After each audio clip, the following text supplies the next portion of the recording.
जितने भी mutual fund investors mutual funds में इन्वेस्टमेंट करते हैं, उनमें से मोस्ट ऑफ द इन्वेस्टर को ये पता ही नहीं होता कि वो एक डायरेक्ट म्यूचुअल फंड में इन्वेस्टमेंट कर रहे हैं या वो एक रेगुलर म्यूचुअल फंड में इन्वेस्टमेंट कर रहे हैं। और जिन्हें पता होता है कि वो डायरेक्ट में इन्वेस्टमेंट कर रहे हैं, उन्हें ये भी पता होता है कि वो हर साल रेगुलर इन्वेस्टर के मुकाबले 1% ज़्यादा रिटर्न बना रहे हैं। हाँ दोस्तों, ये बिल्कुल 100% सच है कि जो भी इन्वेस्टर्स डायरेक्ट म्यूचुअल फंड के थ्रू इन्वेस्टमेंट करते हैं, वो हर साल 1% के आसपास लगभग एक्स्ट्रा रिटर्न बनाते हैं हमारे रेगुलर म्यूचुअल फंड के मुकाबले। पर दोस्तों, डायरेक्ट वाले ऐसा क्यों है, वो एक्स्ट्रा रिटर्न क्यों बना पाते हैं, रेगुलर वाले को कम रिटर्न क्यों बनता है, डायरेक्ट क्या होता है, रेगुलर क्या होता है, इनके बीच डिफरेंस क्या है, कौन सा वाला टाइप का इन्वेस्टमेंट ज़्यादा अच्छा है। तो दोस्तों, अगर आपके मन में जो भी सवाल आ रहे हैं, इन सभी सवालों का जवाब आपको इस वीडियो में मिलने वाला है। इस वीडियो में हम डिटेल में कंपैरिजन करने वाले हैं कि एक डायरेक्ट म्यूचुअल फंड इन्वेस्टर और रेगुलर म्यूचुअल फंड इन्वेस्टर जब इन्वेस्टमेंट करते हैं म्यूचुअल फंड में लॉन्ग टर्म के लिए, तो उनके बीच के रिटर्न्स में कितना बड़ा डिफरेंस आता है। उसके बाद हम ये भी देखेंगे कि डायरेक्ट के क्या बेनिफिट्स हैं या रेगुलर के क्या बेनिफिट्स हैं या इनके डिसएडवांटेज क्या हैं। तो दोस्तों, इस वीडियो में हम डिटेल में कंपैरिजन करने वाले हैं direct versus regular mutual funds. तो दोस्तों, मेरा नाम है समीर और चलिए आज की वीडियो को शुरू करते हैं।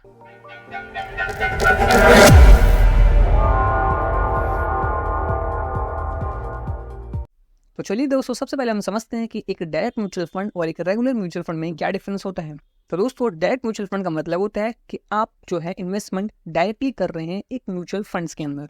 इसका मतलब यह है कि आपने जब इन्वेस्टमेंट करा तो कोई भी बीच में इंटरमीडियरी या कोई एजेंट जो है उसका कमीशन कट नहीं होगा। आपका जो भी अमाउंट है वो पूरा का पूरा फंड को डायरेक्ट मिलेगा।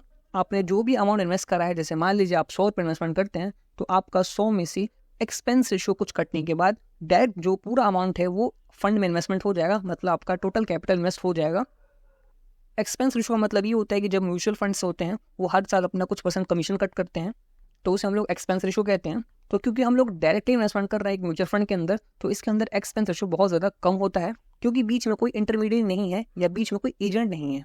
अब हम बात करें रेगुलर का, इसका मतलब ये है कि जो इन्वेस्टर है वो किसी एजेंट के थ्रू इन्वेस्टमेंट कर रहा है एक फंड के अंदर। इसका मतलब ये है कि इस टाइप के फंड में, यानी कि रेगुलर वाले में, एक्सपेंस रेशियो थोड़ा ज़्यादा होता है। एक्सपेंस ज़्यादा इसलिए क्योंकि कंपनी जो है वो एजेंट को थोड़ा कमीशन देती है, और ये कमीशन जो है वो इन्वेस्टर का जो इन्वेस्टमेंट अमाउंट था उसी में से ही कट होके एजेंट को मिलता है।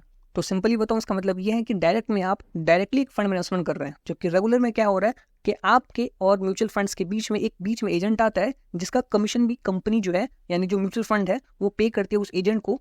तो दोस्तों, क्योंकि हमारे जो रेगुलर होते हैं उसके अंदर एक इंटरमीडिएट आ जाता है, यानी कि एक हमारा एजेंट आ जाता है। इसका मतलब ये है कि इसके अंदर आपको थोड़ा कॉस्ट जो है वो ज़्यादा करना पड़ रहा है इन्वेस्टमेंट करने के लिए, आपको एक्सपेंस रेशियो ज़्यादा चार्ज हो रहा है। अब अगर आपको एक्सपेंस रेशियो ज़्यादा चार्ज होगा, इसका मतलब ये है कि आपका हर साल जो टोटल अमाउंट था आपका इन्वेस्टमेंट का, उसमें से कुछ % जो है वो एक्स्ट्रा कटेगा एज कम हमारे regular mutual fund, as compare to हमारे जो डायरेक्ट म्यूचुअल फंड इन्वेस्टर्स होते हैं। चलिए इसे एक सिंपल सा एग्जांपल थ्रू समझते हैं, और ये जो मैं एग्जांपल दे रहा हूँ ये बिल्कुल रियल एग्जांपल है। अगर आप निपॉन इंडिया का large cap mutual fund open करते हैं और आप डायरेक्ट के थ्रू इन्वेस्टमेंट करते हैं, तो आपको जो एक्सपेंस रेशियो पे करना पड़ेगा वो 0.68% है। मतलब मान लीजिए आप 100 रुपये इन्वेस्टमेंट करते हैं तो उसका 0.68%, मतलब कि लगभग 68 पैसे आपको पे करना होगा एज ए एक्सपेंस रेशियो, आपको एक्स्ट्रा चार्ज देना होगा। बाकी जो अमाउंट बच गया वो आपको जाएगा इन्वेस्टमेंट के लिए। जबकि अगर आप निपॉन इंडिया का लार्ज कैप फंड में रेगुलर के थ्रू इन्वेस्टमेंट करते हैं तो उसका एक्सपेंस रेशियो 1.58% है। तो दोस्तों, आपने देखा कि हमारे जो रेगुलर म्यूचुअल फंड होते हैं उनका जो एक्सपेंस रेशियो होता है वो लगभग डबल हो जाता है हमारे डायरेक्ट के मुकाबले। यहाँ हमारा सेम म्यूचुअल फंड है निपॉन इंडिया का लार्ज कैप फंड, जिसमें हमारा डायरेक्ट के लिए 0.68% ही हमारा एक्सपेंस रेशियो है, जबकि रेगुलर के लिए ये 1.58% हो जाता है। अब अगर 1.58% हो जाता है, मतलब आपका 100 में से 1.58 रुपये जो है वो कट होगा, उसके बाद जो बचा हुआ पैसा है वो इन्वेस्टमेंट के लिए जाएगा फर्दर। अब क्योंकि आपको रेगुलर में ज़्यादा पे करना पड़ रहा है, तो ये आपके रिटर्न के ऊपर इम्पैक्ट डालता है। अब ये आपके रिटर्न के ऊपर कैसे इम्पैक्ट डालते हैं, इसको चलिए ज़रा हम समझते हैं एक एग्जांपल के थ्रू। यहाँ पर एग्जांपल लिखा है कि हमारा, मान लीजिए कि आप जो है निपॉन इंडिया के लार्ज कैप म्यूचुअल फंड में 1 लाख रुपए इन्वेस्टमेंट करने जा रहे हैं। मान लीजिए आप लमसम कर रहे हैं, मतलब आप एक बार में 1 लाख रुपए इन्वेस्टमेंट करने वाले हैं। और मैंने एग्जांपल लिया है यहाँ पे, सपोज कर लिया कि हम लोग मान के चलते हैं कि जो 12% है हमारा ये large cap mutual fund CAGR जो है 12% का एनुअली ग्रोथ रिटर्न दे देगा। मान लीजिए जो हमारा इन्वेस्टमेंट का होराइजन था वो 10 ईयर, मतलब हम 10 साल के लिए इन्वेस्टमेंट कर रहे हैं। तो अब क्योंकि ये जो रिटर्न है, तो दोस्तों क्योंकि जो हमारा फंड है ये 12% रिटर्न देने वाला है, तो पर हमारा 12 में से जो एक्सपेंस रेशियो है वो हर साल हमारा कुछ हमें पे करना पड़ेगा। तो उस एक्सपेंस रेशियो को एडजस्ट करने के बाद आपका जो नेट आपका इंटरेस्ट बनेगा वो बनेगा हमारे डायरेक्ट म्यूचुअल फंड में 11.32%, जबकि वही हमारा जो नेट एनुअल जो हमारा रिटर्न बन रहा है वो रेगुलर में हमारा 10.42 बन रहा है। अब अगर हम इस रेट को मैं यूज़ करता हूँ 10 ईयर के इन्वेस्टमेंट को होराइजन के लिए, और जो मैं इसकी फ्यूचर वैल्यू कैलकुलेट करता हूँ, मतलब कि मैं चेक करता हूँ कि अगर 11.32% जो डायरेक्ट के लिए है और जो 10.42% जो रिटर्न रेगुलर के लिए है, इसी रेट पर अगर हम 10 साल तक इन्वेस्टेड रहते हैं मार्केट में तो हमें कितना रिटर्न मिलता है। अगर हम इसी रेट में अगर हम लोग निपॉन इंडिया के लार्ज कैप म्यूचुअल फंड में इन्वेस्टमेंट करते हैं तो हमें 10 ईयर्स बाद हमें कितना रिटर्न मिलेगा। तो दोस्तों जो हमारा निपॉन इंडिया का डायरेक्ट के लिए जो आपका फ्यूचर वैल्यू निकल के आएगा, मतलब आपका जो टोटल अमाउंट बनेगा 10 ईयर बाद, वो लगभग 2,92,095, जबकि यही आपका रेगुलर बनेगा 2,69,964। मतलब यहाँ पर हम क्लियरली देख सकते हैं कि जो हमारा डायरेक्ट म्यूचुअल फंड है वो 22,000 लगभग 22,000 रुपये एक्स्ट्रा बना रहा है। तो दोस्तों हम लोग इस एग्जाम्पल के थ्रू क्लियरली देख सकते हैं कि जो डायरेक्ट म्यूचुअल फंड इन्वेस्टर होते हैं वो किस तरीके से हर साल जो एक्स्ट्रा रिटर्न बना रहे होते हैं, वो over the period of time कितना वो बड़ा अमाउंट का डिफरेंस बन जाता है। अब यहाँ पे हमने जो इन्वेस्टमेंट कैपिटल लिया था वो सिर्फ 1 लाख रुपये लिया था, इसलिए हमारा जो डिफरेंस आ रहा है वो 22,000 का आ रहा है। पर मान लीजिए कोई इन्वेस्टर है वो थोड़ा बड़ा अमाउंट इन्वेस्टमेंट करता है, जैसे हमने यहाँ पे 1 लाख एग्जाम्पल लिया था, इस बार हम मान के चलते हैं कि हम 10 लाख इन्वेस्टमेंट कर रहे हैं, सेम हम लोग 10 ईयर के लिए कर रहे हैं। हमारा जो रिटर्न है वो सब कुछ 12% है, जो एक्सपेंस रेशियो है वो हमारा डिफाइंड है कि 0.68% हमारा डायरेक्ट के लिए है और 1.58 हमारा रेगुलर के लिए है। तो अगर हम लोग सेम, मैं दोबारा इसी कैलकुलेशन को अगर मैं रिपीट करता हूँ तो इस बार जो फ्यूचर वैल्यू निकलेगी हमारे डायरेक्ट के लिए वो 29,20,954 होगा, जबकि रेगुलर के लिए 26,99,644 होगा। और दोस्तों क्योंकि हमारा जैसे इन्वेस्टमेंट कैपिटल जो है वो बड़ा हो गया, इसका मतलब ये है कि over the period of time आपका जो रिटर्न का डिफरेंस है वो भी बहुत बड़ा हो गया। वो आप देख सकते हैं क्लियरली यहाँ पर इस बार 2,21,310 का डिफरेंस है। तो आप एक रेगुलर म्यूचुअल फंड इन्वेस्टमेंट करते हैं लॉन्ग टर्म के लिए और आप अगर अच्छा खासा कैपिटल इन्वेस्टमेंट कर रहे हैं तो देखिए आपका जो डिफरेंस है वो कितना बड़ा हो सकता है।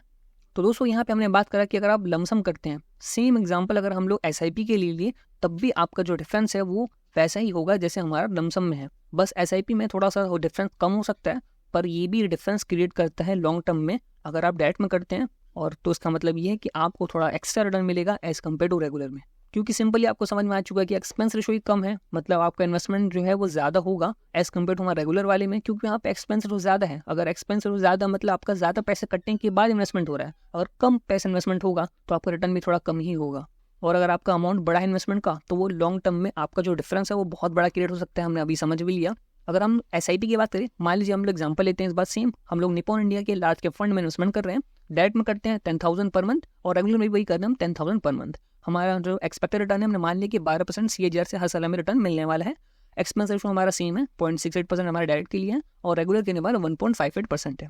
मतलब अगर हम नेट रिटर्न की बात करें एक्सपेंस रेशो एडजस्ट करने के बाद आपको लगभग 11.32% मिलेगा, जबकि रेगुलर के लिए ये सेम 10.42% होगा। हम लोग 10 साल के इन्वेस्टमेंट कर रहे हैं, 10 साल के लिए मतलब कि आप हर साल 12 बार मतलब इन्वेस्टमेंट करेंगे, क्योंकि हम मंथली करेंगे तो साल में 12 बार होगा, तो 10 साल में 120 बार होगा। मतलब कि आप मतलब आपने टोटल 120 मंथ इन्वेस्टमेंट करा तो आपका जो टोटल अमाउंट बन के आएगा 10 ईयर बाद डायरेक्ट वाले में आपका वो अमाउंट बन जाएगा 22,84,621, जबकि यही आपका रेगुलर में 21,96,151 होगा। और अगर हम इन दोनों अमाउंट का डिफरेंस देखें तो लगभग 88,000 का डिफरेंस है, 88,470। और आपको मैंने जैसे बता दिया कि अगर आप इन्वेस्टमेंट का अमाउंट आपका ज़्यादा होता है तो लॉन्ग टर्म में ये डिफरेंस भी धीरे धीरे और बड़ा होता रहता है। तो उम्मीद है दोस्तों आपको अब तक समझ में आ गया होगा कि डायरेक्ट क्या होता है, रेगुलर क्या होता है और डायरेक्ट वाले हर साल एक्स्ट्रा रिटर्न कैसे बना पाते हैं और लॉन्ग टर्म में कितना बड़ा डिफरेंस क्रिएट हो जाता है हमारे डायरेक्ट वाले इन्वेस्टर और रेगुलर वाले इन्वेस्टर में। तो दोस्तों इसका मतलब क्या है कि हमारा जो रेगुलर म्यूचुअल फंड जो होता है वो क्या बहुत ज़्यादा बेकार म्यूचुअल फंड होते हैं? क्या एक इन्वेस्टर्स के लिए रेगुलर म्यूचुअल फंड इन्वेस्टमेंट करना एक वर्स्ट डिसीजन हो सकता है?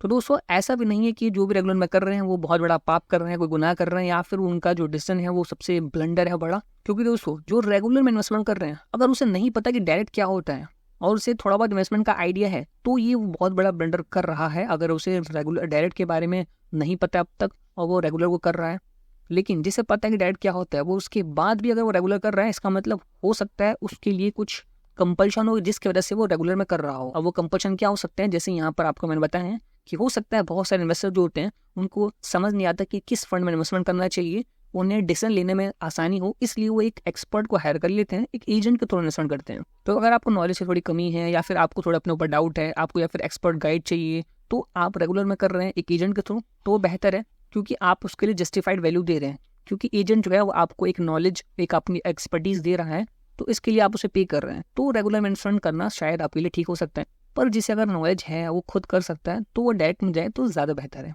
साथ ही साथ अगर आप एक एजेंट के थ्रू करते हैं, मतलब रेगुलर में करते हैं, तो वो आपको हर बार रिसर्च करके देगा, मतलब आपको रिपीट, मतलब जब भी आपको कोई प्रॉब्लम आती है तो हर वक्त वो अवेलेबल होगा। आप उससे कॉन्टैक्ट करके पूछ सकते हैं कि मेरा रिटर्न जो है वो कम हो रहा है या ज़्यादा हो रहा है, क्या करना चाहिए। यहाँ पे डिसीजन लेने के लिए आप उससे हमेशा बात कर सकते हैं। एक हमेशा आपके पास कोई पर्सन होगा जो आपके लिए हमेशा तैयार रहेगा बात करने के लिए, आपकी हेल्प करने के लिए। आपको एक्टिवली रिसर्च नहीं करना पड़ेगा कि कौन सा फंड में करना है, क्या स्विच करने की जरूरत है या नहीं है।